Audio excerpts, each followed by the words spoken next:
sus argumentos. Tengo ya conmigo a Jorge Javier Romero, me da muchísimo gusto que nos acompañe. Jorge, Ricardo. La misma pregunta con la que arranqué hoy. Parásitos, ¿qué te despertó? No, bueno, a mí me pareció espléndida película. Hacía mucho que no veía una película que me entusiasmara tanto por su factura y por su resolución. Es una extraordinaria comedia negra. Entonces, la fui a ver viendo que tenía ya la Palma de Oro de Cannes, que a mí siempre me ha parecido un referente importante de calidad de las películas. Y me pareció una excelente decisión de la Academia darle ayer el Oscar a la mejor película y hacerla la ganadora de la noche. ¿Qué fue lo que más te conmovió, más te movió de la película? No, me parece toda la manera en la que enfrenta la desigualdad social, el conflicto, además en un país que tiene muchas similitudes con México, aunque también muchas diferencias. En México jamás podríamos tener una impostura de ese tipo porque tenemos una pigmentocracia brutal que diferencia por las clases por color de piel. Decía yo hace un momento que en efecto lo que es interesante es ver la desigualdad tan parecida a la nuestra, pero una sociedad donde la variable racial o étnica no juega. Que sí, y educativa. es como si nos quitaran de pronto una variable de nuestra forma de entendernos. Dos, la racial y la educativa. Porque el lenguaje tampoco tiene... Claro, porque pueden ellos simular, tanto los dos hermanos pueden ir a enseñar, ¿no? a dar clases. El chico está a punto de entrar a la universidad, o dejó la posibilidad de entrar a una universidad, en una sociedad donde además el proceso de ingreso a la universidad es muy severo, ¿no? Y la jerarquización educativa es muy fuerte. Sin embargo, hay acceso a una educación de calidad que permite esa impostura, ¿no? Y entonces esas son dos variables muy distintas de las de la sociedad mexicana. La educación no discrimina. Exacto. Y la piel no discrimina. Así Todo es. lo demás sí. Lo el demás, olor, sí. por ejemplo. El olor. Juega un papel, El olor la ropa. No, y hay cosas brutales, ¿no? Es decir, ahora sí que arriba y abajo, ¿no? Ellos, los ricos que viven arriba en una vida frívola completamente, mientras los otros viven abajo hundidos y acaban hundidos en la mierda, ¿no?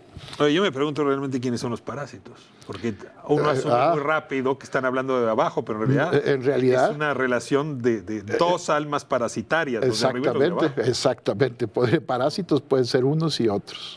Extraordinaria. Bueno, Jorge, pues vamos a hablar. Habíamos dejado desde la semana pasada este comentario tuyo.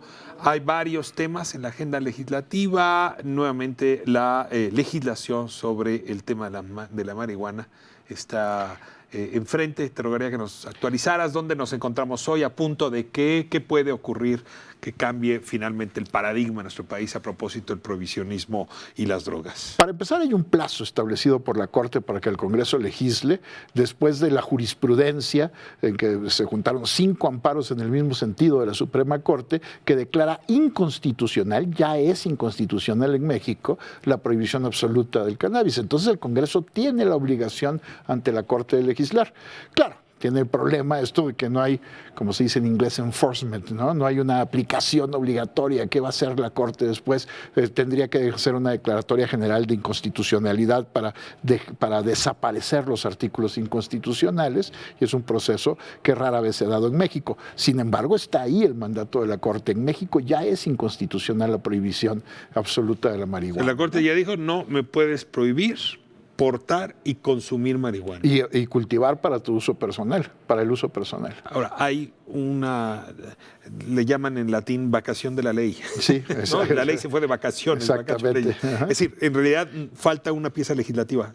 Claro. Que haga que esa decisión de la Corte enraice en el conjunto del sistema de instituciones. Porque además de lo de la Corte, también ya avanzamos en México en reconocerle a la marihuana, a los derivados del cannabis, virtudes terapéuticas y medicinales. Por lo tanto, se necesita una buena legislación primero, para resarcir el error garrafal que ha sido estos 100 años de prohibición. En marzo se cumplen 100 años de la prohibición de las drogas en México, 100 años de la prohibición de la marihuana, ¿no? Ahora en marzo se cumple. Fue de las últimas cosas que ocurrieron durante el gobierno de Venustiano Carranza, poco antes de la rebelión de Agua Prieta y de su asesinato. Entonces vamos a llegar a 100 años de la prohibición, ya con la evidencia suficiente de que la prohibición de las drogas es un gran despropósito, porque no cumple ninguno de los objetivos explícitos y al contrario, provoca muchos más problemas de los que pretende resolver, entre ellos la creación de un mercado clandestino que es muy jugoso para que los delincuentes lo aprovechen. Luego, estamos llegando tarde a la regulación de la marihuana. Estamos llegando tarde porque ya ni siquiera va a tener un efecto serio la regulación de la marihuana sobre la violencia, porque los delincuentes ya abandonaron el comercio de la marihuana en México. México ya no es exportador, fue muy importante exportador de marihuana en los años 60, 70, 80, pero ahora Estados Unidos tiene en muy buena parte de su territorio marihuana legal. Canadá ya reguló completamente la marihuana. México sería el tercer país, contando a Uruguay y a Canadá, que regulara completamente la marihuana para uso personal, medicinal, y que liberara al cáñamo de una absurda prohibición para su uso industrial. Pero a ver, Jorge, le escuchaba pues, sendas declaraciones de los líderes de las distintas organizaciones de productores agropecuarios en el país, sobre todo por ejemplo, la que encabeza este hombre Bosco, ¿no? Que es una de las más grandes, siendo que la legislación urge porque eso va a normar un mercado que puede ser muy redituable para el campesino mexicano, para el campo mexicano. Y entonces sí estamos hablando de que, bueno, Canadá y Estados Unidos se han adelantado para producir marihuana de calidad, pero si legislas bien, pues México va a ser un proveedor importante. Bueno, tal es así que los canadienses, las empresas canadienses ya llegaron como buitres a tratar de controlar el mercado y han hecho un cabildeo intensísimo en el Senado para que la legislación salga a favor de ellos. Es decir, ¿qué están proponiendo el predictamen que está circulando el senador Menchaca, presidente de la Comisión de Justicia? Que las semillas que se usen para producir marihuana en México sean testables, es decir, que sean semillas patentadas y que puedan ser rastreadas, ¿no?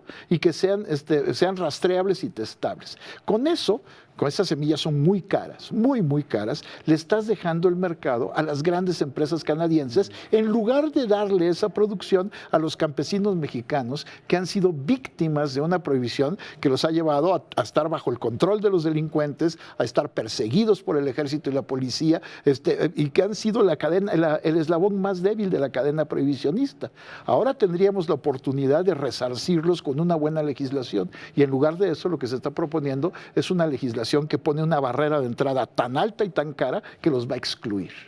Pero ¿cabe que eso prospere? Es que me suena como si me dijeras, el maguey de donde sale el mezcal mexicano tendrá que ser un maguey que los canadienses hayan producido. Hayan patentado. No, imagínate, no habría mezcal sí, porque además mexicano, los campesinos mexicanos en condiciones de clandestinidad y prohibición han desarrollado variedades de marihuana que han sido muy apreciadas, ¿no? La Acapulco Golden y la Sin Semilla y la Lima Limón, que en su tiempo fueron muy apreciadas, son desarrollo de los campesinos mexicanos en condiciones de prohibición y clandestinidad.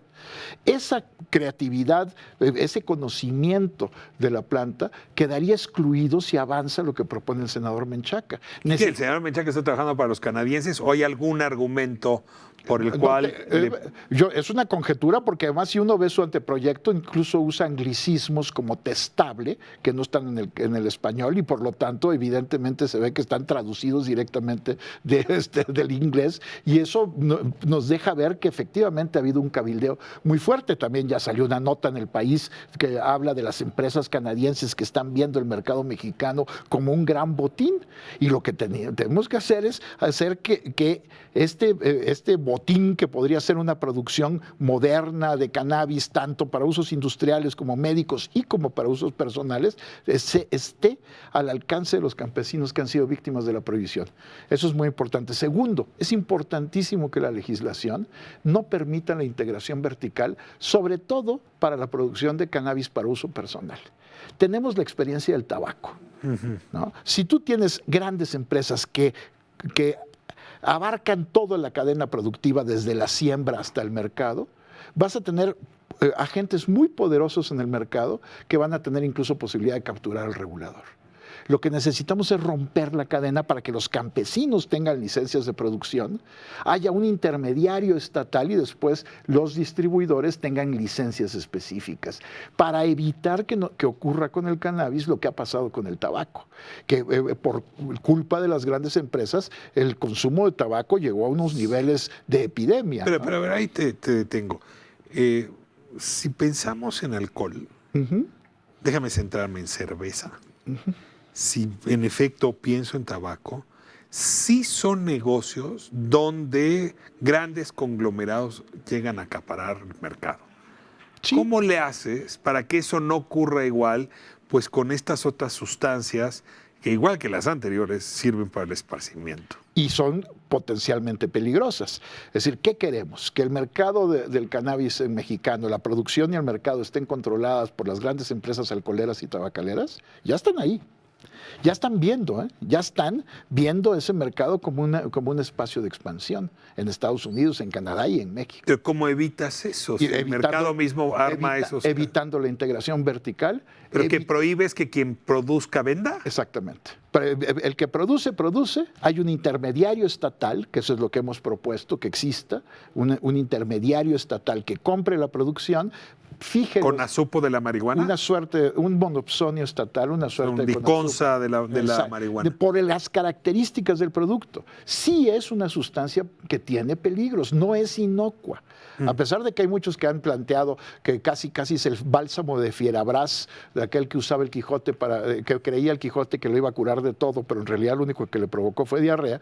Hay muchos que ya creen que la marihuana es un bálsamo de Fierabras. No es así. Tiene usos médicos, sin duda alguna, muy importantes que se tienen que seguir investigando, y por supuesto tiene un uso personal que es muy importante que esté bien regulado. Pero para los que no estamos versados en el tema, ¿qué quiere decir integración vertical? ¿Y cómo lo rompes de manera legal, sin que me estés hablando de mecanismos proteccionistas de un mercado que puede luego... La manera, bueno, ¿qué quiere decir integración vertical? Por ejemplo, las grandes empresas que producen desde el cacao con el que van a hacer sus chocolates y la leche con la que van a hacer sus chocolates, la producen toda, eliminan ahí costos de transacción entre las etapas y te lo venden hasta la tienda de conveniencia de la esquina. Y llegas y te tomas la lechera al final, para entender la marca. Exactamente. Okay, ya exactamente. Ahora, ¿cómo rompes eso? ¿Cómo rompes eso? Separando las licencias. Una licencia para productores. El productor no puede vender a menudeo. No, el productor produce, ¿no? Y el procesamiento, porque lleva un procesamiento, lo tiene que hacer con una licencia distinta. Y la distribución, una licencia distinta. ¿Y ves posibilidades de que Menchaca y los senadores que están viendo esto pudiesen tomarse en serio? Es que se lo tienen que tomar en serio. Yo creo que además hay distintos puntos de vista. La secretaria de Gobernación ha estado impulsando un modelo regulatorio como el que planteo, ¿no? En la Comisión de Salud hay voces que piden un modelo regulatorio como el que estoy planteando, frente al modelo regulatorio que está planteando el senador Menchaca. Y esa es la gran discusión ahora. Ahora, la Secretaría de Gobernación ha sido una gran impulsora de estas piezas legislativas. Olga Sánchez Cordero. Te pregunto si ella está consciente de esta conversación. Es muy interesante. Hoy estamos totalmente en otra conversación de la que estábamos hace 3, 4 años. Por supuesto. No, siento que son años luz. Ya se quedó la galaxia. Ya llegamos al momento crucial. Ya no estamos hablando si la marihuana se debe legalizar. ¿Cómo está la administración, el gobierno actual, la Secretaría de Gobernación que estaba en este tema a propósito de esta deliberación? La Secretaría de Gobernación, en el gobierno, en la Secretaría de Gobernación, que está clara la visión del modelo regulatorio que debería avanzar. En la Secretaría de Salud hay una visión mucho más temerosa y conservadora, ¿no? Que es propia. Hay un sector importante de los médicos que sigue siendo muy refractario que se regule la marihuana, porque están inmersos todavía en una visión muy tradicional de cómo se deben enfrentar. A López-Gatell, que se le conoce mucho por sus intervenciones los martes a propósito del seguro del INSABI, es uno de los grandes promotores de esta legislación y su voz pesa. Así es. Desde luego, tanto como la del secretario del COSER. ¿Dónde los ubicas hoy? Bueno, es que en la misma Secretaría de Salud y en el sector salud hay distintas posiciones. Por supuesto, tienes a Gadi Sabiki, que es el que más conoce de adicciones en México y que ha sido un promotor fundamental de una buena regulación. Pero tienes, por ejemplo, al presidente de la COFEPRIS como un adversario importante, ¿no? A la regulación. Él considera que el cannabis no tiene valor terapéutico y medicinal, ha obstaculizado una cosa que ya nada más falta el reglamento que tiene que emitir el Ejecutivo para que podamos tener una regulación adecuada del cannabis medicinal. ¿no? Entonces hay visiones encontradas porque el tema es muy polémico y entonces esto se tiene que resolver en el Senado y en el Congreso, finalmente también en la Cámara de Diputados, con una buena discusión que tome en cuenta todos estos elementos. Necesitamos una regulación que sea prudente en términos de salud. No queremos que de pronto tengamos un producto más que se anuncie como el alcohol o como el tabaco y que esté a disposición. Necesitamos una legislación con propiedades prudente. mágicas que luego acaben. Exactamente. Entonces necesitamos una legislación prudente. Yo soy un promotor desde hace décadas de la buena regulación de las drogas, pero eso no quiere decir que sea porque las drogas son inocuas, sino porque la prohibición es mucho peor que cualquiera de los problemas de salud que acarrea las sustancias. Y necesitamos, hay muchas cosas, hay muchos estudios transversales ya con los que sabemos que la marihuana es menos riesgosa que el alcohol y el tabaco, sabemos eso ya, pero hay muchos estudios transversales que todavía llaman la atención, por ejemplo, sobre el uso en adolescentes, que todavía no tenemos suficiente información en estudios transversales, por lo tanto la regulación tiene que ser muy prudente y evitar a toda costa que el producto sea capturado por grandes empresas que lo conviertan en un commodity. Los legisladores, con esto cierro, ¿los ves igual de prudentes, igual de receptivos a las informaciones varias? ¿O los sientes que han abandonado la deliberación y van a votar en función de esta iniciativa que ya circula? No, yo creo que en el Congreso se está dando una discusión seria y hay muchos legisladores que se están tomando en serio adquirir información sobre el tema. De hecho, el miércoles vamos a tener un taller con legisladores organizado por Pensando en México, este grupo que encabeza Salomón Chertorinsky, vinculado al Consejo Consultivo de Movimiento Ciudadano, pero va a ser un taller con participación de legisladores de muy distintos partidos. Y ahí voy a participar yo, va a participar Tania Ramírez, que es la directora del Programa de Política de Drogas de México Unido contra la Delincuencia, y uno de los académicos que más ha trabajado el tema, si no es el que más ha trabajado el tema, que es Alejandro Madrazo, que ha sido también el líder del Programa de Política de Drogas del CIDE y que tiene un trabajo importantísimo en torno a la regulación. A reserva de que hay otros temas el lunes que entra, ojalá nos puedas compartir con ustedes algunas de las reflexiones, con el auditorio, algunas de las reflexiones que hayan obtenido de este taller. Jorge Javier Romero, muchísimas gracias. Pues Ricardo, encantado de aquí. Arrancamos la semana, me voy a corte.